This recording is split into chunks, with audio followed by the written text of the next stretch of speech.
네, 안녕하세요. 들레즈와 가타리, 욕망 특집 마지막 편. 대단원의 마지막인 만큼 결국 강의도 두 편으로 나눠지게 되었습니다. 일부러 제가 의도적으로 여러분 힘들라고 나눈 건 절대 아니고요. 실제로 지금 이 책 분량에서도요. 제가 이제 누누이 그 욕망 특집을 진행하면서 말씀드렸지만 지금 이 책의 저자이신 정경각 교수님도 결국은 스피노자, 니체, 들레즈 이 셋의 어떤 흐름 같은 거를 보여주고 싶었던 것 같고, 그래서 가장 마지막 단원인 들레즈가 실제로 가장 두껍습니다. 뭐 그렇게 두꺼운 편은 또 아니지만 어쨌든 다른 편에 비하면 훨씬 더 분량이 있기 때문에 저도 이거를 한번 이렇게 요약본을 만드는데 시간이 꽤 걸렸거든요. 네. 그래서 일단은 제가 물론 또 굉장히 빨리 또 얘기하는 편이니까 뭐 이제 우리 지금 두 번째 시간이 뭐 30분 만에 끝날 수도 있겠지만 또 뭐가 좀 짚어줄 부분을 또 짚어주다 보면 또 길어질 수도 있겠죠. 그래서 혹여나해서 두 편으로 나눠서 강의를 하고 있습니다. 자, 이제 그 다음 편 바로 넘어가 보죠. 자본주의와 파시즘. 자, 그래서 결국 들레즈와 가타리는 두 책을 우린 지금 다루고 있죠. 안티오디푸스와 천의 고원. 두 책을 통해 파시즘을 비판하는데, 여기서 파시즘은 히틀러 같은 역사적 파시즘이 아니라 우리 시대 자본주의적 파시즘을 의미한다. 자, 이건 무슨 소리냐? 여러분, 사실 보통 우리가 이제 그 파시즘이라는 단어를 들으면 원래 보통 히틀러나 2차 대전에 그 무솔리니 있죠? 무솔리니가 보통 파시스트 당이었으니까 파시스트를 통해서 파시즘, 뭐 히틀러에서 나치즘 뭐 이렇게 얘기하는데, 보통 그래서 이 국가 중심의 전체주의, 국가적 폭력 뭐 이런 것들을 전체주의를 지칭할 때 다 파시즘이라고 보통 통칭을 하거든요. 근데 지금 들레즈와 가타리는 역사에서 드러났던 그 파시즘을 얘기하고 있는 게 아니다라고 구분을 하고 있어요. 오히려 지금 우리 시대, 21세기를 사는 우리 시대의 자본주의적 파시즘을 의미하고 있다. 그래서 자본주의의 메커니즘 안에 이미 그런 파시즘이 원리가 내재하고 있다는 것을 찾아낸 거죠. 그래서 우리는 이것을 구분할 필요가 있습니다. 사실 제가 이제 하고 있는 논술 수업에서도 보통 이렇게 그 전체주의와 좀 이따 보면은 실제로 이런 구분을 하고 있어요. 그래서 이 독재자들이 끌고 왔던 어떤 역사적 파시즘과 이 자본주의적 파시즘을 저도 그 논술 수업에서는 구분하지 않거든요.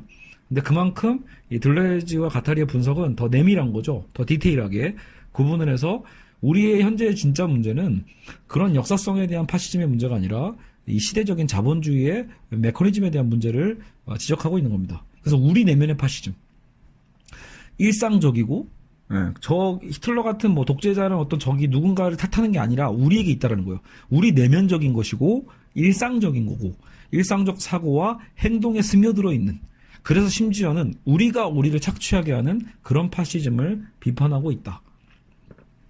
문득 그 피로사회나 피로사회나 투명사회를 얘기했던 그 한병철 교수의 자기 착취 뭐 이런 게 또 떠오르네요. 그죠? 그러니까 스스로를 착취하게 하는 그 파시즘 비판. 왜 우리는 스스로 착취하고 억압하는 권력을 욕망하는가? 그것도 되게 역설적이죠. 사실 이런 걸 알았다라면 우리는 그걸 피해야 되는데 왜 우리는 스스로 착취하고 억압하는 그 권력을 욕망하는가? 결국 이는 정치 철학의 근본 문제다. 그래서 이 들레즈와 가타리가 찾은 이 우리 안의 파시즘이라는 것이 가장 이 현대 정치 철학의 가장 근본 문제고, 그러니까 이게 해결돼야 되는 거죠. 사실 우리는 이것을 연구해야 되고 이것이 해결돼야 된다라고 보는 걸 거예요. 그래서 욕망을 우리는 그래서 더 파악을 잘해야겠죠. 욕망의 왜곡의 관점으로 그래서 우리는 봐야 한다. 욕망이 어떻게 왜곡되는지 우리는 살펴봐야 될 거예요. 욕망의 동원 측면에서 보면 전체주의적 파시즘과 말 좀 바꿀게요. 그러니까 우리가 아까 히틀러와 무솔리니 같은 예시를 들었잖아요. 그러니까 그게 아니라고. 그러니까 그런 게 우리는 아니 스탈린. 히틀러, 뭐 스탈린, 무솔리니 다 마찬가지인데 이런 전체주의적인 통치 방식과 지금 들레즈와 가타리가 얘기하는 파시즘은 구분돼야 된다. 스탈린식 전체주의적 통치는 경직적이고요. 획일적인 총체화의 표본이에요. 이게 보통 우리가 알고 있는 전체주의 맞거든요. 경직적이고 획일적이다. 그래서 욕망의 탈주는 애초에 봉쇄되는 사회예요. 이 전체주의적 통치. 우리가 보통 북한을 생각해도 알잖아요. 그러니까 북한의 어떤 현재 김정은 스타일도 사실상 전체주의적 통치를 여전히 갖고 있고, 그러니까 거기는 욕망이 막 탈주하면서 만들어내는 파시즘이라고 볼 수는 없는 거예요. 거기는 철저하게 여전히 경직적이다. 그래서 봉쇄된 어떤 거시적 현상으로서 보면 됩니다. 자, 근데 우리가 라이를 다시 한번 떠올려 봅시다. 성적으로 억압된 사회 구조가 왜곡된 권위주의적 성격 구조를 가져와 파시즘이 생겼다고 분석했던 게 라이히예요. 기억나시나요? 그러니까 보통 파시즘이 왜 생겼냐라고 했을 때는 기존의 그 마르크스주의에서는요, 파시즘이 왜 생깁니까라고 했을 때 대중이 무지해서 보통 이렇게 얘기한단 말이에요. 근데 라이 같은 경우에는 그게 아니다. 오히려 우리가 이 성적으로 억압된 사회 구조가 왜곡된 권위주의적 성격 구조를 우리가 갖고 왔고, 성격을 왜곡시킨 거죠. 그러니까 권위주의적 성격 구조를 가져왔고 거기서 파시즘이 생긴 거다라고 라이는 분석했었거든요. 그러니까 들레즈와 가타리도 역시 그것을 인정합니다. 그러니까 파시즘이라는 건 그저 대중의 무지로 설명할 수 있는 게 아니라고 본 거예요. 물론 여러분 사실 이번에도 그 통계를 보면 설문조사나 이런 통계를 보면 실제로 이런 그 되게 아이러니한 게, 여러분 보통은 오히려 그 우리나라에서 보면은 보수 정당이 자유한국당이잖아요. 그러니까 자유한국당은 주로 이렇게 부자들을 위한 정책을 많이 하죠. 그죠? 거꾸로 뭐 더불어민주당 같은 경우에는 자유한국당 기준으로 봤을 때는 약간 진보적인 색채를 갖고 있기 때문에 아무래도 이제 대중이나 서민들을 대상으로 하는 복지 정책을 주로 많이 표방을 하고요. 그런데 되게 의아한 결과가 나왔더라고요. 그러니까 자유한국당을 지지하는 그 지지층들의 소득을 조사해 보면 의외로 부자가 많을 것 같은데 자유한국당은 오히려 저소득층들이 훨씬 많고요. 그리고 더불어민주당은 거꾸로 저소득층들이 지지해 줄 것 같은데 되려 부자들이 많다라는 거예요. 실제로 통계적으로 이번에 드러났거든요. 그래서 오히려 상위계층, 중상위계층 그 이상의 사람들이 더불어민주당을 더 많이 지지하고, 오히려 부자들이 자유한국당을 별로 지지하지 않는, 그리고 오히려 가난한 사람들이 보수정당인 자유한국당을 더 많이 지지하는 그런 현상이 한국 사회에도 드러나고 있습니다. 보통 요랬을 때 왜 그러냐라고 하면 아까처럼 대중의 무지이론으로 설명하는 학자들이 꽤 많거든요. 그러니까 잘 몰라서, 잘 모르기 때문에 이데올로기에 금세 포섭이 되니까 이런 식으로 보통 설명을 하거든요. 근데 지금 어쨌든 라이히도 그렇고 들레즈와 가타리도 그렇고 사실 그렇게 대중의 무지로만 간단하게 생각하지는 않는다라고 보시면 됩니다. 자, 어쨌든 그 들레즈와 가타리는 그래서 객관과 주관, 합리와 비합리의 이원적 대립을 벗어나서, 보통 라이는 비합리적이라고, 욕망의 생산을 좀 비합리적이라고 보고 사회적 생산 같은 것을 합리적으로 봤거든요. 근데 들레즈와 가타리는 그것을 구분하지 않습니다. 즉 욕망이든 사회적인 생산이든 모두 동일한 그 본질이 상이한 양태로서 드러나는 거라고 봤어요. 그러니까 본질은 하나인데 양태로서 드러나는 거라는 거죠. 그러니까 합리든 비합리든 객관이든 주관이든 그런 것들은 양태에 불과하다. 중요한 것은 욕망의 무의식적 리비도가 투여되는 양식이다. 욕망의 무의식적 리비도가 어떻게 투여되는가, 그게 중요하지. 그죠? 그러니까 요 얘기를 들어보면 스피노자가 딱 떠오르셔야 돼요. 원래 스피노자가 추구했던 게 그거거든요. 양태론이죠. 그러니까 사실 모든 건 하나고 그 하나가 어떻게 다른 식으로 양태로서 드러나는가, 우리에겐 다르게 보여지는 거죠. 하지만 본질은 같다, 이렇게 봤던 게 스피노자였던 만큼 스피노자의 어떤 그 철학을 바탕으로 하고 있다는 것을 알 수 있는 지금 지점입니다. 욕망의 무의식적 리비도가 경직된 구조의 틀을 탈주하는 탈영토화 운동에 투여되면 분열증적 분자적 투여라고 볼 수 있고, 자, 그러니까 여러분 어때요? 욕망의 무의식적 리비도가 어떻게 투여되는가가 중요하다고 했잖아요. 그러니까 이것은 공통적인 거야. 욕망의 무의식적 리비도가 경직된 구조를 탈주하고요, 탈영토화 운동에 투여되는 방식으로 리비도가 거기에 꽂히면 분열증적이고 분자적 투여라고 볼 수 있고요. 그것이 오히려 자유로운 욕망의 흐름을 위기적이고 구조화된 질서로 조직하는 곳에 투여되면, 그러면 그때는 편집증적이고 몰적 투여라고 볼 수 있습니다. 자, 그러니까 결국은 아까 그 약간 물질적인 에너지라고 봤잖아요. 이 욕망이요. 그러니까 이 리비도적인 에너지, 무의식적이고 물질적인 그 리비도의 에너지가 어디에 투여되는가, 어떤 양식으로 드러나는가가 중요한 거지. 그쵸? 본질은 같다라는 거예요, 결국은요. 그래서 그것이 분열증적이고 분자적인 투여가 될 것인가, 아니면 어떤 위계와 경직된 질서로 다시 재코드화시키는 어떤 편집증적이고 몰적인 투여가 될 것인가. 그죠?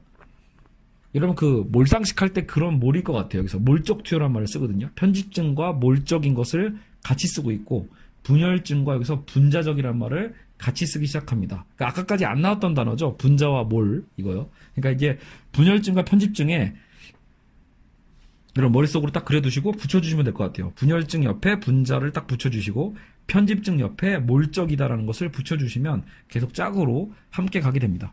자, 그래서 분자적 현상은 뭐냐? 욕망하는 기계 같은 미시적 단위들과 관련이 되고 분자적이니까, 그죠? 작단 소리겠죠? 몰적인 질서라는 건 유기체적인 거죠. 다 연결되어 있는 사회체 같은 거시적 기계와 관련된다. 그러니까 다 기계는 기계야. 들레지식으로 얘기하면 모든 건 다 기계적인데 분자적인 현상이냐, 미시적 단위냐, 아니면 몰적으로 유기체 사회 거시적이냐 이런 차이가 있는 거죠. 어떻게 드러나는가, 어떤 양태로 드러나는가 이 차이가 중요한 거죠.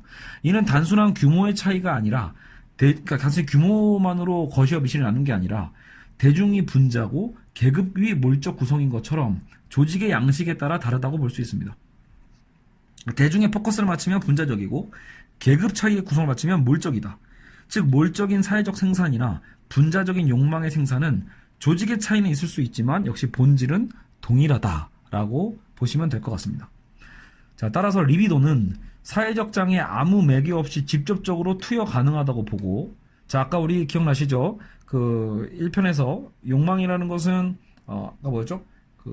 그 표상에 의해서 구성되는 게 아니라고 했잖아요. 기존의 정신분석에서 얘기했던 또 표상적 틀에 갇혀 있지 않습니다. 이 욕망은. 그래서 들레즈와 가타리의 욕망은 사회적 장에 어떤 매개 없이 직접적으로 투여 가능하다. 파시즘의 출현 또한 그래서 히틀러가 대중을 오히려 이 해석도 되게 특이해요. 그러니까 히틀러가 대중을 성적으로 흥분시켰기 때문에 오히려 파시즘이 출현했다. 이렇게 보는 거예요. 그러니까 뭔가 매혹에 빠지게 만든 거죠.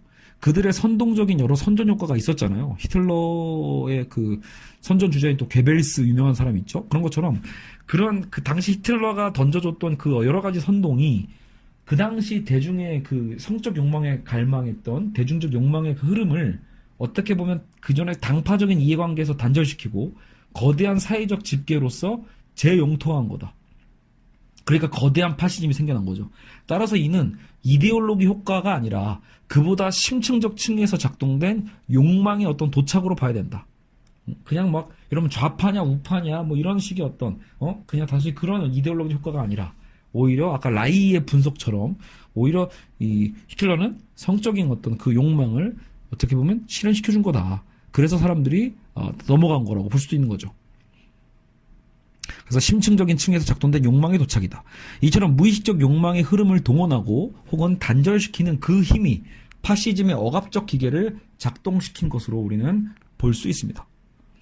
자, 그래서 파시즘이라는 건 아까 그 우리가 구분을 했잖아요. 전체주의적인 통치와는 또 구분을 또 했죠. 파시즘은 불악 파시즘, 뭐 우리 마을 공동체적 파시즘을 얘기한 거예요. 그리고 학급 파시즘, 농촌 파시즘, 청년 파시즘 이게 여러 가지로 다양한 미시적이고 분자적 단위에서 발생할 수 있어요. 그렇게 발생하는 만큼 각자의 고유성이 있고요. 각자의 자율성을 갖고 있다. 그러면서도 거시적 집계로 공명시키는 그런 유연성, 아까 자본주의 유연성이 있다라고 했잖아요.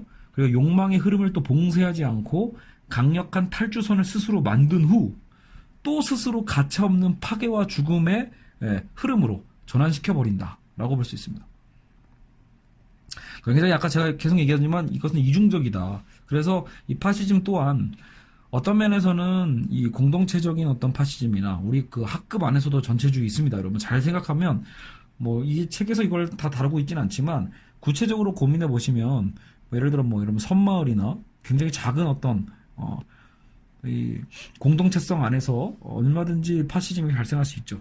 그러다 보면 학급에서도 생길 수 있고, 뭐죠? 뭐 동아리에서도 생길 수도 있고, 농촌에서 생길 수 있고, 또 청년이나 어떤 세대 안에서 생길 수도 있고요. 결국 미시적 분자적 단위에서 파시즘은 발생하는데, 그래서 고유성과 자율성이 있다.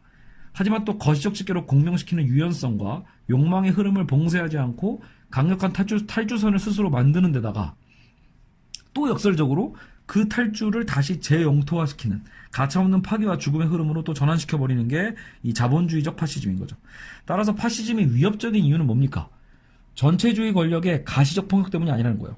기존의 스탈린적인 혹은 지금 우리가 뭐 북한적으로 얘기하면 북한의 어떤 김정은의 전체주의 권력의 가시적 폭력이 위험한 게 아니라 사회적 암세포처럼 분자적이고 보이지도 않아 미시정치적인 메커니즘에 의해 대중의 욕망을 왜곡시키는 그 마력이 위험한 거죠. 제가 부연 설명을 좀 하자면, 뭐 덧붙이자면, 어떻게 보면, 지금 한국 사회도 마찬가지인 거죠. 지금 현재 뭐 자유한국당 같은 경우에는 북한을 주적이라고 두고 어떤 북한의 전체주의적 사회, 공산주의나 사회주의가 만들어낸 어떤 그 부작용 같은 거죠. 그런 전체주의에 대한 위기를, 위험성을 경각시키려고 하는 것 그 자체는 사실은 문제될 게 없지만, 하지만 지금 들레즈식으로 우리가 적용해 본다라면 더 무서운 건 뭐다? 사실 지금 여러분 우리 남한 사람들이라고 볼까요? 지금 남한에 있는 사람들이 솔직히 지금 세대, 지금 젊은 세대가 북한의 공산주의 방식을 특히 지금 그대로 투영하려고 하는 사람은 없을 거예요. 그런 사람은 존재하지 않는다. 그러니까 그걸로 인해서 그런 거시적인 파시즘이나 전체주의적 통치가 한국 사회로 이입되는 건 오히려 어렵다. 근데 들레즈와 가타리가 굉장히 선구적으로 빨리 알아차린 건 바로 이 미시적 파시즘인 거죠. 자본주의 자체가 하나의 파시즘이고, 그리고 사실 그 힘에 우리는 이미 완전히 포획당해 있다라는 거예요. 그래서 위험한 거라는 거죠. 분자적이고 눈에 보이지 않으니까. 결국 파시즘을 출현시킨 그 힘은요, 어떻게 보면 우리는 김정은 같은 그 외부의 적이 문제라기보다도, 물론 위험하지 않다는 얘기는 아닙니다. 하지만 지금 그 위험은 얼마든지 우리가 극복할 수 있을 정도의 수준이 됐다는 얘기예요. 저희 남한 사람들의 수준이 현재로서는 그런 전체주의적인 시스템으로 그렇게 쉽게 흘러가진 않는다. 하지만 우리 안의 파시즘, 우리 내부의 욕망의 문제는 굉장히 위험하다는 거예요. 오히려 억압받고자 하는 왜곡된 욕망이 있고, 그래서 들레즈 가타리가 비판하는 건 히틀러나 무솔리니의 권위주의적 정치 현상이 무서운 게 아니라 우리의 일상적 사고와 행동 속에서 움트는 파시즘이 위험하다. 자본주의의 사회적 조건에 의해 왜곡된 욕망의 파시즘을 비판하는 겁니다. 또 첨언인데, 여러분 사실은 이 본문 이 파트를 읽고 있다 보니까 제가 딱 떠오르는 학자가 누구냐면 우리나라 그 사학계, 역사학계죠. 우리나라 사학계의 임지영 교수님이라고 있거든요. 서강대 교수님이에요. 임지영 교수님이 실제로 이제 우리 안의 파시즘 뭐 이렇게 혹은 뭐 대중독재 이런 되게 유명한 책들을 썼는데, 그분이 실제로 이런 파시즘적인 효과에 대해서 되게 많은 비판을 했었거든요. 그러니까 그 경각심을 가져야 된다고 봤었고요. 그래서 아마도 이 들레즈의 어떤 이 흐름과 비판의 시각과 같은 것 같아요. 그래서 혹시 여러분 뭐 또 그 역사학적 관점에서 우리나라의 또 그 고유의 어떤 민족주의가 갖고 있는 또 그 위험성이 있거든요. 파시즘의 위험성들. 그런 것들을 한번 또 찾아보고 싶으신 분들은 서강대 임지영 교수님의 책을 찾아보시면 굉장히 도움이 될 것 같습니다. 또 무엇보다 그 문장이 매우 아름답다고 해야 되나? 엄청난 문장력을 갖고 있는 분이기 때문에 책을 읽는, 그 문장을 읽는 또 재미가 있을 거라고 생각됩니다. 자, 분열증과 미시정치학. 자, 그래서 이제 우리는 파시즘을 다뤄봤고요. 자본주의와 파시즘을 다뤘다면 이제 그러면 이제 분열증과 미시정치학 파트로 들어왔는데요. 자, 계속해서 자본주의는 생산과 교환, 욕망의 흐름을 구속해온 전통적 코드와 가치관을 탈코드화했죠. 탈코드와 탈영토화하는 만큼 엄청난 분열적 에너지를 생성시킨다. 그러니까 오죽하겠냐라는 거예요.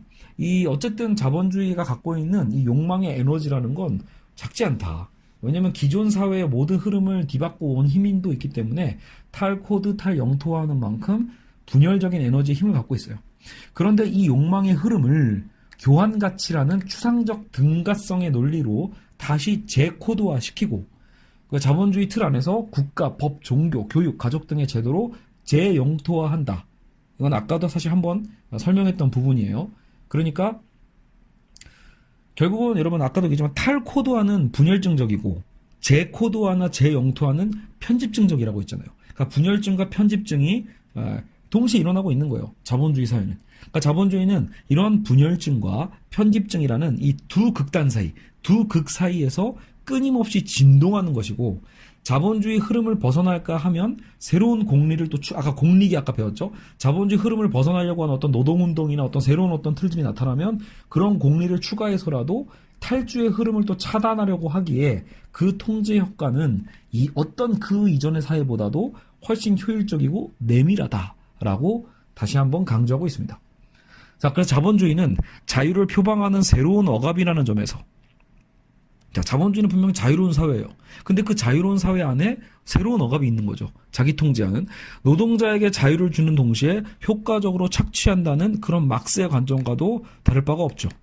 자, 그러나 마르크스 같은 경우에는 이런 해방과 소외의 이중적인 어떤 측면, 해방과 소외의 역사를 그래도 어쨌든 의식적으로 봤거든요. 의식적인 생산노동에 입각해서 설명했다라면 들레즈와 가타리는요, 의식적이지 않다고 했잖아요. 무의식적 욕망이었죠. 그러니까 의식적 생산노동이 아니라 무의식적인 욕망의 이런 탈코드화, 재코드화로 본다는 점에서 기존 마르크스와는 또 다릅니다. 즉, 자본주의에 대한 막스의 비판 정신은 계승화돼. 자, 이거 중요한 부분이죠. 자본주의에 대한 마르크스주의의 비판 정신은 계승하고 있어요.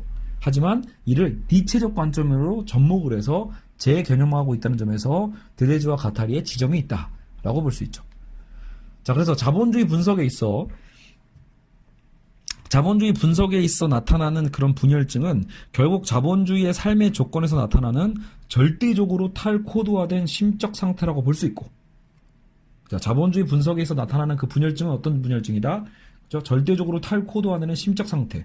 이는 억압적 제도, 초자, 그리고 억압적인 초자, 또 삶을 고양시키는 욕망을 그런 왜곡시키는, 그 욕망을 왜곡시키는 오이디푸스적 제약에서 벗어나려는 심적 상태이기도 한 것이 바로 분열증적인 부분이죠.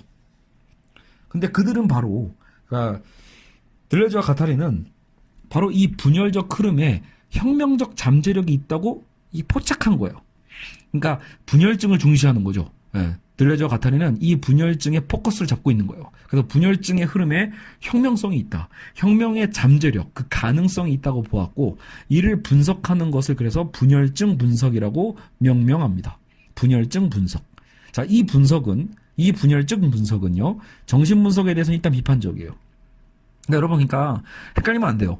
이들이 분열증이라는 말을 쓰고 있으니까 뭔가 되게 정신분석적인 측면으로 봐서 입장이 같은가 보다라고 생각하면 안 돼요. 애초에 책 제목이 뭐였어요? 앙티 오이디푸스잖아요. 그러니까 오이디푸스의 그 관계를 비판했다는 얘기겠죠. 안티 있잖아요. 안티 세력 할 때. 그러니까 안티 오이디푸스다. 그러니까 기존 정신분석을 비판하고 있는 거예요. 그래서 분열증 분석은 기존 정신분석을 어떻게 보면 생산적으로 비판하는 거죠. 받아들일 건 받아들이되 거부하는 건 거부하는 건데, 정신분석의 욕망을 억압하고 분열적 흐름을 재영토화하려고 한다고 해서 비판하는 거예요. 그러니까 들레즈와 가타리가 어떤 무의식성, 정신분석에서 얘기하는 그 무의식적인 개념은 욕망에서 받아들였지만, 정작 정신분석이 원하는 건 우리의 그 욕망을 억압할 수밖에 없다고 보는 거거든요. 그러니까 욕망이 억압되어서 그것이 이제 사회적으로 사회성을 인정받는 거죠. 그런 어떤 구성 자체를 비판하고 있는 거예요. 욕망을 억압하고 분열적 흐름을 자꾸 재영토화하려고 하는 게 정신분석이다. 아버지가 상징하는 사회적 규범을 내면화하는 오이디푸스 과정을 통해서 욕망이 사회적 장에 투여된다고 보는 그런 프로이트의 지점. 그죠? 즉, 프로이트는 상징적 표상 체계의 동화된 욕망으로 보고 있는 거예요. 상징적 표상 체계의 동화된 욕망으로서 해석을 하고 있고, 라칸 같은 경우에는 타인의 인정을 받으려는 욕망으로 또 본다는 점에서 결국은 그 들레즈와 가타리가 찾았던 그 분열증적인 혁명적인 잠재성의 욕망을 상실시키는 방식이라는 거예요. 그러니까 프로이트와 라깡의 전제를 받아들이면 결국은 욕망의 분열적인 혁명성이 상실된다. 그들은 그걸 꺾어버리려고 한 거니까. 근데 물론 오해하시면 안 됩니다. 라깡이 그것을 꺾어버리려고 했다 이렇게 말하는 건 좀 그런데 현실을 그렇게 분석했다는 얘기예요. 그러니까 우리가 어떤 식으로든 욕망이 그대로 드러날 수는 좀 없다고 봤고, 왜곡의 방식으로 혹은 승화의 방식으로 드러날 수밖에 없다라고 보통 기존 정신분석이 보는 그 분석 방식을 결국은 들레즈와 가타리가 비판하고 있다라고 보시면 됩니다. 왜냐하면 또 오늘날 또 그 라깡 학자분들은 또 지금 들레즈가 비판하고 있는 또 그런 라깡의 모습으로 해석하지 않을 가능성이 있거든요. 또 라깡을 통해서 어떻게든 또 대안을 찾고 있을 테니까 말이죠. 여하튼 들레즈와 가타리가 그 지점을 비판한다라는 거예요. 이거 이해 가시죠? 결국 분열증 분석은 욕망의 흐름을 몰적 집계로, 아까 몰적이라고 했잖아요. 편집증적인 몰적 집계로 재영토화하려는 이런 편집증적이고 파시즘적인 조작으로부터 탈주하려는 주체다 뭐가요? 분열증 분석이요. 그래서 우리는 지금 어느 정도 지금 얼개를 잡아갈 수 있게 되고 있습니다. 자, 결국은 제 영토화, 제 코드와 편집증, 파시즘이 지금 다 같은 계열에 있죠. 같은 팀이야. 한 팀. 그렇다면 지금 들레즈와 가타리가 오히려 주장하고 싶은 것은 제 영토화나 제 코드화가 아니라 탈 코드화와 탈 영토화이면서 그리고 분열증적인 것이면서 또 그러면서 탈주라는 것을 중시하고 있다는 걸 알 수 있죠. 그렇죠?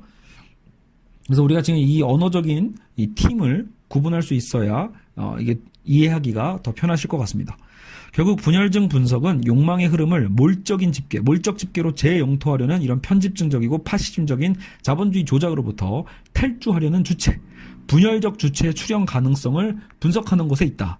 그들은 자본주의의 탈영토화 과정을 차단하는 혁명적인 전략보다는 탈영토화 경향과 분열증적 경향을 극한에 이르기까지 가속화시키려는 역설적인 전략을 짠다. 자, 이 부분 잠깐 얘기해 드릴게요. 그러니까 되게 재밌어요. 그러니까 지금 들레즈와 가타리는요, 자본주의 문제를 파악했죠. 자본주의 모순을 파악했고요. 그러면 이제 보통은 자본주의를 뒤엎는 거잖아요. 자본주의에서 벗어나려고 하는 거고. 보통은 그렇게 생각을 하죠. 막스식의 어떤 혁명론처럼요. 그런데 그게 아니야. 자본주의의 탈영토화 과정을 차단하고 있는 지금의 그 혁명적인, 그러니까 자본주의 탈영토화 과정을 차단하는 어떤 혁명적 방식보다는 자, 지금 나타나고 있는 탈영토화 경향과 분열증적 경향을 극한에 이르기까지 가속화시켜 보자는 거예요. 그러니까 자본주의에서 벗어나지 말고 자본주의의 그 안에서 그 욕망의 흐름 있잖아요. 그 욕망의 흐름이 어차피 제 코드화나 편집증적으로 흐르지 않는 한, 자, 잘 구분하세요. 어쨌든 지금 들레즈와 가타리는 제 코드화나 편집증적인 어떤 그런 파시즘은 비판하고 있죠. 그러니까 그거를 막는다는 전제 하에 탈영토화 경향과 분열증적인 경향망을 오히려 그럼 극한에 이르기, 자본주의 내부에서 극한에 이르기까지 한번 밀어보자라는 거예요. 가속화시켜 보자라는 거예요. 예. 그러면 그 안에서 대안이 나오는 거거든요. 그래서 몰과 분자 간의 대립을 넘어서 나중에 이제 그 천해고원에서는, 그러니까 앙띠 오디푸스에서는 아까 그 몰적이라고 했잖아요. 몰적인 것과 분자 간의 어떤 대립적 관계를 봤다라면 드디어 천해고원으로 가면은 노마드 개념이 나오거든요. 유목적인 거. 노마드라는 삼원적 관계까지 이제 확장을 해서 리좀적인 사고방식을 도입한다. 자, 여기서, 여러분 또, 들레즈 처음 듣는 분들은 또 이게 또 힘드실 거예요. 리좀이란 말이 또 나옵니다. 새로운 용어죠. 리좀적 사고방식을 도입한다. 기존 서구 사상 전통은 뭐냐면 수목형, 뿌리형 모델이에요. 그래서 그걸 수목형 모델이라고 보면서 비판했다라면 그 대안으로서 뿌리적인, 그 뿌리가 아니죠. 근경이라고 표현하고 있거든요. 뿌리줄기야, 뿌리줄기. 여기서 이제 한자로 쓰시다 보니까 옛날 용어로 나오는데 요즘은 보통 이진경 선생님 같은 경우에는 이걸 그냥 리좀이라고 그대로 표현하거든요. 리좀적 사고방식을 제시하고 있다라는 거예요. 자, 여러분 참 헷갈리시겠지만 용어 정리 다시 좀 할게요. 그러니까 지금 들레즈와 가타리는 편집증을 비판하면서 분열증을 주장하고 있고 분열증을 필요로 하고 있고, 그래서 탈코드화를 중시하고 있다고 했잖아요. 탈영토화, 탈코드화, 탈주 이런 단어들을 중시하는데 여기서 이제 새로운 사고방식의 개념이 나오는데 그게 또 리좀적인 사고방식이다. 즉 뿌리줄기, 그냥 뿌리가 아니에요. 뿌리이자 줄기인 거거든요. 리좀이라는 게요. 그래서 리좀적 사고방식을 추구하는 거예요. 뭐를 비판하면서 수목형 모델, 즉 뿌리형 모델을 어떤 근원적 모델을 비판하고 하면서 탈주적이고 리좀적인 사고방식을 제시하고 있다라고 보는 겁니다. 여러분 이건 은유입니다. 은유. 알겠죠? 그래서 다시 한번 정리하면 수목형 모델이라고 부르고 있는데 이건 뭐냐? 수목형 모델은 모든 현상의 제1원인처럼 궁극적 근원을 찾고 뿌리를 찾고자 하는 기존 서구 사상을 대표하는 이미지예요. 은유. 여러분 플라톤부터 시작해보면 서구 철학의 모든 방식이요 이렇게 수목형 모델로 정리해볼 수는 있어요. 은유니까. 그러니까 거대 여러분 그 큰 아름드리 나무 생각하시면 돼요. 하나의 나무, 그 나무의 틀에서 이 근본적인 원인은 무엇이냐, 궁극적 원인은 뭐냐, 뿌리를 찾고자 하는 기존 서구 사상의 모든 연구 방식이 다 그랬다라는 거예요. 근데 이제 들레즈는 거기서 벗어나자라는 거죠. 그런 모델에선 벗어나자. 왜? 이런 수목형 모델로는요 다양한 차이, 다양한 다원성을 이해할 수 없다. 그저 동일성으로 환원시키려고 하는 어떤 폭력성만 드러날 뿐이에요. 나중에 여러분 그 레비나스 같은 철학자들도 결국은 차이의 철학을 얘기하는 이유가 들레주가 차이의 철학을 주로 얘기하지만 레비나스도 타자의 얼굴에서 차이를 보거든요. 그러니까 동일성이야말로 폭력으로 해석되기 시작해요. 현대 철학으로 넘어오시면 예전에는 근원적인 걸 찾는 걸 되게 중시했고, 그러니까 근원적이고 보편적이고 동일성의 원리를 찾고자 노력했던 게 근대 철학이라면, 현대 철학은 그런 근원적이고 동일성에 대한 것들이 오히려 하나의 폭력으로 작용하게 돼서 세계대전이 벌어진 거라고도 해석을 하고 있거든요. 그렇기 때문에 들레즈 역시도 이런 동일성으로 환원시키려고 하는 수목형 모델을 비판하고 있다. 왜? 기존의 서구 신학과, 서구 철학, 혹은 레비스트로스의 구조 인류학, 촘스키의 구조 언어학, 프로이트의 구조적인 정신분석 다 모두가 어떻게 보면 근원을 찾는 거잖아요. 다 근원적인 사유 방식이기 때문에 모두가 수목형적인 방식이다 라고 비유할 수 있습니다. 반면 리좀은 땅속으로 뻗은 줄기, 그 자체로 보면 언어 자체가 그거예요. 땅속으로 뻗은 줄기를 뜻하는데, 여러분 줄기가 땅속으로 뻗는 게 뭐예요? 보통 우린 땅속으로 뻗으면 뿌리라고 하잖아요. 그러니까 줄기가 바깥으로 안 커지고 땅속으로 뻗는 줄기 식물들이 있거든요. 그러니까 그것을 보통 뿌리줄기라고 얘기를 하는데 그게 리좀인 거예요. 그러니까 들레즈는 굳이 그런 식물군을 찾아서 리좀의 사유 방식이 필요하다고 우리에게 본 거예요. 뿌리와 줄기의 구분이 없어지는, 뭐가 뿌리고 뭐가 줄기인지 모르는 그런 리좀을 반수목적 사유의 은유로서 활용함으로써 결국은 들레즈의 철학은 뭐다? 중심이 없고 위계성, 수직적 위계 서열이 없고, 아까 동일성을 비판하면서 일자에 환원될 수 없는 다원성, 다양성을 제시하는 게 바로 이 들레즈 철학의 또 굉장히 중요한 줄기가 되는 거죠. 게다가 무작위적이고 불규칙적입니다. 그래서 무작위적이고 불규칙적인 그물망을 이루어 다양한 접속도 가능케 한다는 것이죠. 자, 그래서 들레즈와 가타리는 이 천해고원의 그 책에서 우리의 삶을 선으로 개념화하고 있는데, 자, 선으로 표현하고 있대요. 그 9장인가 어디에 나오는데, 경직된 선, 첫 번째, 그리고 두 번째는 유연한 선, 세 번째를 탈주의 선으로 구분하고 있습니다. 즉, 이미 여러분 이제 어느 정도 자꾸 이제 이미지로 보고 있기 때문에 연결이 좀 되실 거예요. 경직된 선은 뭐겠어요? 아까 몰적이라고 얘기했을 때, 편집중적이라고 얘기했던 몰적인 것이고, 유연한 선은 분자적인 거고요. 탈주의 선은 노마드적인 겁니다. 알겠죠? 그래서 몰과 분자, 노마드를 경직된 선, 유연한 선, 탈주의 선. 일단 이렇게 구분을 일단 1차적으로 할 수 있어요. 사회도 상호 내재적으로 관련된 이 세 가지 선으로 이루어진 가변적 배치로 개념할 수 있다. 그러니까 사회가 꼭 어떤 거 하나로 딱 규정된다는 얘기가 아니라 우리가 살아가는 이 사회라는 게 결국은 이 경직된 선과 유연한 선과 탈주의 선이 계속 가변적인 배치에 의해서 양태라고 했잖아요. 그러니까 그 어떤 배치에 따라서 사회가 개념화될 수 있죠. 그래서 기존의 사회학적 개념이라는 것은 끊임없이 뭔가 기능론, 갈등론, 기능론, 구조론 이런 식으로 어떤 틀을 딱 제기했었는데, 그죠? 하지만 들레즈와 가타리는 기존 사회학적인 틀을 아예 벗어났다고 보시면 됩니다. 알겠죠? 개인과 사회를 근본적으로 유동적으로 보고 있는 거예요. 유연하고 유동적인 측면에서 어떤 선이 어떻게 만나고 어떻게 드러나고 있는가에 따라서 우리가 이것을 사회라고 볼 수 있는 거죠. 알겠죠? 그래서 기존 사회학과도 전혀 다르다. 자, 그래서 어쨌든 선에 대한 특성을 다시 한번 좀 정리하자면, 자, 첫 번째 경직된 선. 경직된 선은 사회제도를 표준화하고 고정된 정체성을 구성하는 몰적인 선입니다. 당연히 여러분 예측하시겠지만 이제 벌써 욕망의 흐름은 어떻게 하겠어요? 코드화 하겠죠. 코드화. 탈코드화가 아니라 욕망의 흐름을 오히려 통제하고 코드화하고 영토화하고 그런 선인 거죠. 경직선은요. 사회 질서에 기여할 수는 있겠죠. 그러니까 이 경직선은 되게 질서적일 거예요. 하지만 그 특유의 선택은 곧 아닌 것들을 배제하게 됨으로써 억압적 권력으로 작용하기도 하니까 결국은 소수와 타자, 다양성들은 억압될 수밖에 없는 선이죠. 그런 사회죠. 자, 그럼 두 번째 유연한 선은 뭐냐? 제도적으로 형성된 개인의 정체성에 균열이 생길 때, 자, 제도적으로 형성된 개인의 정체성에 균열이 생길 때 느끼는 분열성입니다. 분열성. 안티오이디푸스에서는 분열적 흐름만으로 혁명적인 것으로 동일시했었대요.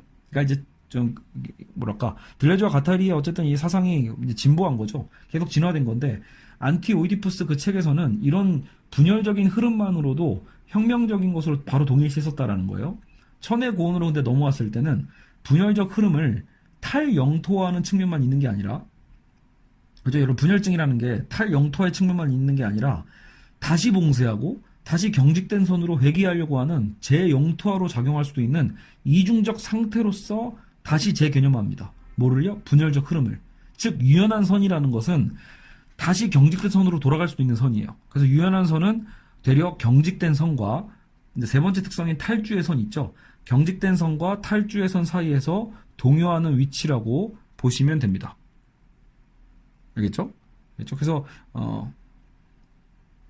탈주의 선은 자 그럼 세 번째 탈주의 선은 뭐냐? 그러면 이제 경직된 선의 정극단에 있는 거죠.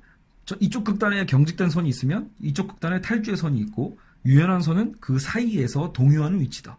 자 그럼 탈주의 선은 예측 가능하시겠지만 극단적으로 탈영토화하고 탈코드화된 흐름인 거예요. 알겠죠? 탈영토화, 탈코드화의 가장 그 극단화라고 볼 수 있겠죠. 사회구조 질서를 벗어나서 끊임없이 새로운 대상과 새로운 접속을 추구하는 욕망의 능동적 에너지를 탈주의 선이라고 합니다.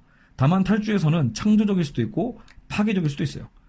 우리가 이미 아까 앞에서 배웠듯이 이 자본주의 사회는 결국은 이 탈주의 선을 파괴적으로 활용하고 있죠. 그러니까 미시적 파시즘이 바로 왜곡된 탈주선이에요. 그래서 우리는 이 탈주의 선을 미시적 파시즘의 방식이 아니라 다른 방식으로 회복시킬 필요가 있겠죠. 자, 그래서 전체주의적 통치는 경직된 선이고 중앙집권적 획일적 총체화입니다. 한편 파시즘은 미시적 분자적이며 각기 고유한 특성과 자율성을 견지하면서 끊임없이 상호 교류하는 미시정치적 현상이에요. 이것도 이미 아까 다 얘기한 것들입니다. 전체주의 국가는 탈주선을 원천 봉쇄하고 있다면, 아까 우리가 이제 북한을 생각했잖아요. 이런 탈주선을 원천 봉쇄한다면 파시즘은 강력한 탈주선을 오히려 형성하고 가차없는 파괴와 죽음의 선으로 전환시킬 수 있는 힘이 있어요. 근데 그거는 정작 그 파시즘 어디 안에 있죠? 지금 우리 안에 있죠. 자본주의적 파시즘이니까. 파시즘은 분자적이고 미시정치적인 메커니즘에 따라 대중의 욕망을 왜곡시킬 수 있기에 위협적인 거예요. 소비사회 및 미디어 사회는 욕망의 무의식적 흐름을 차단하지 않고 탈코드, 탈영토화하여 욕망의 흐름을 한껏 해방시키는 동시에 탈영토화된 흐름을 포획하여 자본주의 현실 원칙에 예속시켜 버린다는 점에서 분명 파시즘적이다. 자, 다시 한번 볼게요. 지금 우리가 살고 있는 소비사회와 미디어 있잖아요. 우리의 이 미디어 사회는 우리 욕망의 무의식의 흐름을 차단하지 않죠. 오히려 폭발시키고 있죠. 우리의 욕망은 사실 지금 넘쳐나고 있어요. 우리의 욕망의 무의식적 흐름을 차단하지 않고 되려 탈코드화시키고 탈영토화시켰는데 이 욕망의 흐름을 한껏 해방시키기까지는 좋은데 동시에 탈영토화된 흐름을 자본주의 안에서 우리는 포획당하고 있고 자본주의 현실 원칙에 우리는 예속당하고 있다는 거예요. 그런 점에서 우리는 동시적으로 파시즘이다. 그러니까 해방과 동시에 우리는 예속되고 있죠. 즉 자본주의는 대중의 욕망을 미시적으로 분자화하는 동시에 몰적 집계로 통합화하는 비극을 만들어내고 있는 겁니다. 게다가 들레즈와 가타리는 지금 우리가 자본주의만 비판하고 있는 것 같지만 들레즈와 가타리는 공산당에 대해서도 비판적이었어요. 왜? 공산당도 뭐예요? 일당 독재잖아요. 정당이나 노조 같은 그런 영토, 이것도 영토라고 본 거죠. 정당이라는 영토, 노조 같은 영토, 그 영토의 대중의 능동적 욕망을 포획하여 재영토화시키는 이런 반동적 작태를 비판하고 있다는 점에서 들레즈와 가타리는 가차없이 자본주의만 비판한 게 아니라 공산당의 어떤 그런 방식도 비판하고 있다.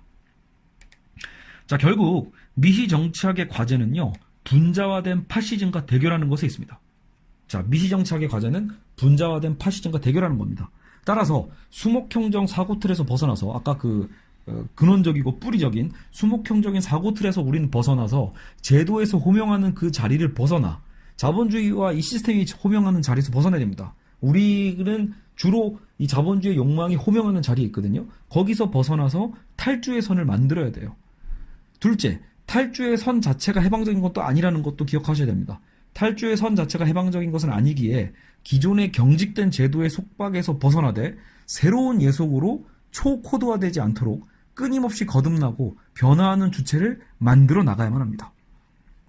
어쨌든 여러분 여기까지 보면 좀 멋있지 않나요? 이 들레즈와 가타리의 이 분석은 굉장히 그래서 매력적인 부분이 있어요. 그렇죠? 그래서 우리는 기존의 어떤 틀에서 벗어나서 탈코드화, 그죠? 탈영토화에 대해서 우리는 끊임없이 탈주해야 된다. 탈주의 선을 만들어 가야 된다.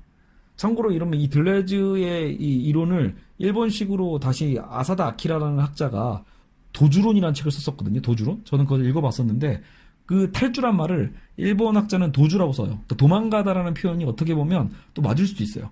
어디를 목적으로 도망가는 게 아니거든요. 지금의 자리에서 일단 벗어나는 거. 예, 도망가자라는 거죠. 그러니까 어떻게 보면 여러분 이주와 탈주를 구분하셔야 돼요. 유목민이라는 것은 단순히 이주하는 게 아니에요. 어디를 목적으로 향해서 가는 것이 아니라 지금의 자리를 벗어나는 것에 의의가 있거든요. 그러니까 도주하는 거죠. 탈주하는 거고 도주하는 거고 유목적으로 나아가는 겁니다. 그랬을 때 아까처럼 탈주의 선 자체는 근데 무조건 좋은 게 아니라고 했잖아요. 탈주 자체가 무조건 해방적인 건 아니기 때문에 기존의 경직된 제도의 속박에서 벗어나 새로운 예속으로 다시 재코드화되거나 재영토화되거나 그렇게 되지 않도록 끊임없이 우리는 거듭나야 된다. 변화하는 주체를 만들어 가야 된다. 이렇게 얘기합니다. 자, 마지막 탈주의 주체. 결국 들레즈와 가타리의 현대사회 비판은 푸코, 마르쿠즈의 비판과 크게 다르진 않아요. 아까도 이건 앞에서 처음에도 얘기했던 이거죠. 하지만 두 사람은 대안이 그러니까 이 두 사람 뭐죠? 푸코나 마르쿠제 같은 경우에는 대안이 분명하지 않았다. 이건 뭐 다른 현대 철학자들도 마찬가지죠. 그리고 권력 개념을 지나치게 강조한 푸코와 달리 들레즈와 가타리는 욕망의 우선성을 또 부여했고 모든 속박에서 벗어나 끝없이 탈주하는 욕망 자체의 그 본질적 속성에 근거해서 권력에 저항하고자 했다라는 거죠. 다만 욕망의 흐름이 항상 해방적 실천에 투여되는 것은 아니기 때문에 탈주의 주체를 개념화하는 어려운 문제가 있다. 이렇게 얘기할 수 있습니다. 자, 그리고 모든 유형의 수평적, 수직적 경계를 자유롭게 넘나드는 능력을 가진 주체가 필요하다고 봤고 이걸 이제 횡단이라고 하는 거죠. 뭘 건너가는 거. 수평적, 수직적 경계를 자유롭게 넘나들고 횡단하는 그 능력이 있는 사람들은 변혁의 주체가 될 수 있습니다. 기존 가치에 속박되지 않고 확립된 기존 가치를 문제 삼을 수 있는 자. 자본주의의 공리체계를 벗어나고 애초에 자본주의의 공리체계 자체를 벗어나는 거죠. 공리체계를 얼마든지 자본주의를 바꿔주려고 한단 말이에요. 그러니까 그걸 바꿔주고 우리를 설득하려고 하는, 우리를 현혹하는 자본주의 공리체계 자체를 벗어나고 그 자체를 문제 삼을 수 있는 자. 그게 바로 변혁의 주체고 탈주의 주체죠. 바로 새로운 주체성이자 유목적 주체가 될 수 있습니다. 알겠죠? 자, 그러나 이렇게까지 얘기하는 것은 굉장히 좋은데 의미가 있는데 문제는 뭐냐면 욕망의 본질을 애초에 들레즈와 가타리가 의식적 주체가 아니라고 했잖아요. 심지어 기계적 흐름을 은유가 아니라고 할 정도로 기계성을 강조했거든요. 그러니까 무의식적인 욕망의 기계적 흐름이라고 강조해놨기 때문에 유물론적인 욕망 개념으로 주장한 들레즈와 가타리의 주장이 맞다고 전제하면 끝없이 탈주하는 주체의 노력이라고 표현할 때 그 노력은 의식적인 노력이 아닐까요? 그죠? 그러니까 아무래도 우린 탈주하는 주체가 돼야 됩니다. 기존에 매이면 안 됩니다. 뭔가 횡단해야 됩니다. 이렇게 얘기해버리면 그것은 또 의식화된 주체가 돼요. 그러니까 의식적이지 않은, 의식적 주체가 아닌 기계적인 흐름으로서 욕망을 얘기했는데 의식하는 주체를 얘기하는 순간 오히려 이것은 모순이 되죠. 그래서 이 부분에 대해서 정경각 교수님도 어떤 한계점으로 지적하고 있습니다. 그죠? 자, 요약과 평가입니다. 드디어 이제 우리는 마무리를 하겠습니다. 자, 들레즈의 욕망은 뭐죠? 정착이 아니라 유목적이었고요. 정착민이 아니라 유목민이에요. 정착이 아닌 유목이고 인격적 주체가 아니라 기계적 흐름이었고 결핍이 아니라 생산적 흐름이었고요. 의식이 아니라 무의식적 흐름이었죠. 그리고 분열증적이었어요. 편집증적이 아니라 분열적 흐름이라는 점에서 기존의 욕망 이론과는 다른 유물론적인 욕망이었죠. 이거는 여러분 이제 다시 한번 정리가 될 겁니다. 들레즈와 가타리는 자본주의 사회의 내재적인 탈영토화 과정을 극한에 이르기까지 가속화시킨 거예요. 극한에 이르기까지 가속화시켜 자본주의 병폐를 안에서부터 파괴시키려고 한 거죠. 내파시키려고 했다. 알겠죠? 따라서 제3세계 국가들이 자본주의 자체를 거부하자는 그런 주장을 오히려 또 거부하는 거예요. 거부하자는 주장을 거부하고. 알겠죠? 오히려 범세계적 자본운동을 통해 차라리 끊임없이 탈코드화되고 탈영토화되는 분열적 과정을 극단적으로 한번 가속화시켜 봐야 된다는 거죠. 그래서 안에서부터 파괴되게끔. 다만 탈영토화, 탈코드화된 욕망의 분열적 흐름을 자본주의 현실 원칙에 재코드화시키려는 편집증적 경향을 방지해야 된다고 주장하고 있는 거예요. 어차피 여러분 이것만으로도 전체 흐름은 딱 정리가 됩니다. 그러니까 들레즈와 가타리가 어떻게 욕망을 정의하고 있고 그 욕망이 자본주의 사회 안에서 이중적으로 드러난다라는 거. 그러니까 욕망의 특성 자체가 잘못 활용되면 자본주의 안에서 파시즘을 만들어내는데 그러지 않도록, 그죠? 우리는 끊임없이 탈영토화, 탈코드화해야 되고 재코드화되지 않게끔 편집증적인 경향, 그죠? 을 방지해야 된다는 거죠. 그래서 우리는 분열증적으로 끊임없이 탈주하고 유목적으로 나아가야 된다라고 볼 수 있다라는 거예요. 알겠죠? 자, 그리고 한계를 다시 한번 정리하면, 그래서 첫 번째가 아까도 얘기했지만 의식적 주체가 될 수 있는가? 탈주의 주체를 설득력 있게 개념화하기는 좀 어렵다. 탈주의 주체는 의식적일 수 있는가? 그들의 원래 주장은 아까도 뭐예요? 욕망의 기계적 흐름이라고 했기 때문에 변혁해 나갈 주체를 설정하려면 다시 의식 있는 주체를 불러와야 되기 때문에 모순이 생긴다는 점, 이거는 아까 제가 말씀을 드렸고요. 두 번째 한계가 또 나름 중요한 부분인데, 욕망의 다원성과 복수성을 강조하고 있는데 다원적 욕망을 평가할 수 있는 기준이 없다라는 거. 무슨 말이냐면 혁명적인 욕망이 왜 반동적인 욕망보다 바람직한 것인지를 판단할 수 있는 기준이 없다라는 거예요. 그러니까 차이와 다양성을 강조하는 것은 들레주에게 가장 큰 장점이지만 차이와 다양성만을 강조하다 보면 결국은 다양한 욕망들의 가치 위계를 전혀 주장할 수는 없게 되고, 이것은 제 생각인데요. 결국은 기준의 해체가 아닐까. 그러니까 우리가 그러면 사회를 판단하거나 욕망을 판단할 때조차도 뭔가 판단할 수 없게 된다는 거예요. 기준점이 없어지는 것 같은 느낌? 그러니까 자칫 상대주의를 넘어서 회의주의와 혼란을 가져올 수도 있는 것이 아닐까. 이런 생각을 해볼 수도 있죠. 어떤 판단 기준이 없다라는 것이니까요. 그렇죠? 그래서 이런 부분의 한계점을 한번 우리는 생각해 볼 수 있겠습니다. 자, 어느덧 벌써 여러분 2부로 나누기 잘했네요. 46분 걸렸습니다. 예, 지금 들레주와 가타리 2부가 46분이 걸렸는데 이 또한 저도 지금 굉장히 좀 빨리 얘기한 것 같거든요. 자, 하여튼 여러분이 이것을 좀 어느 정도 잘 흐름을 잘 이해하셨는지 모르겠어요. 저도 사실은 들레주와 가타리에 대해서 잘 알지도 못하고 부족한 만큼 이해한 거기 때문에 또 저의 부족함을 아시는 분들은 또 잘 또 지적해 주시면 겸허히 듣겠습니다. 사실 여러분 그 들레주와 가타리를 공부하기 위해서는 그 이진경 선생님이 또 그 해설서를 쓴 게 있어요. 천의 고원에 대한 해설서로 노마디즘 1권, 2권이 있는데 뭐 하나당 거의 800페이지가 되기 때문에 한 1600페이지 정도 읽어가는 방식으로 천의 고원을 이해하시는 게 사실 가장 좋겠죠.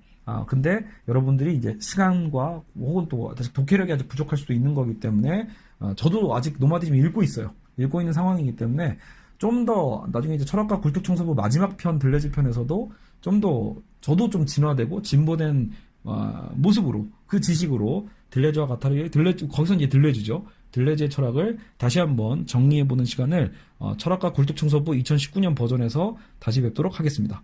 자, 그동안 욕망 특집, 정경각 교수님의 욕망의 통제와 탈주라는 아주 옛날 책인데 99년도 책이에요. 하지만 이 책을 통해서 그래도 한번 우리가 욕망의 흐름에 대해서 쭉 정리해 볼 수 있었습니다. 책을 써주신 정경각 교수님께 다시 한번 감사드리고요. 또 부족한 제 해설 강의를 들어주신 여러분 모두에게 감사드리겠습니다. 다음에 또 다른 강의, 또 다른 주제를 갖고 찾아뵙도록 하겠습니다. 그동안 정말 고생 많으셨습니다. 감사합니다.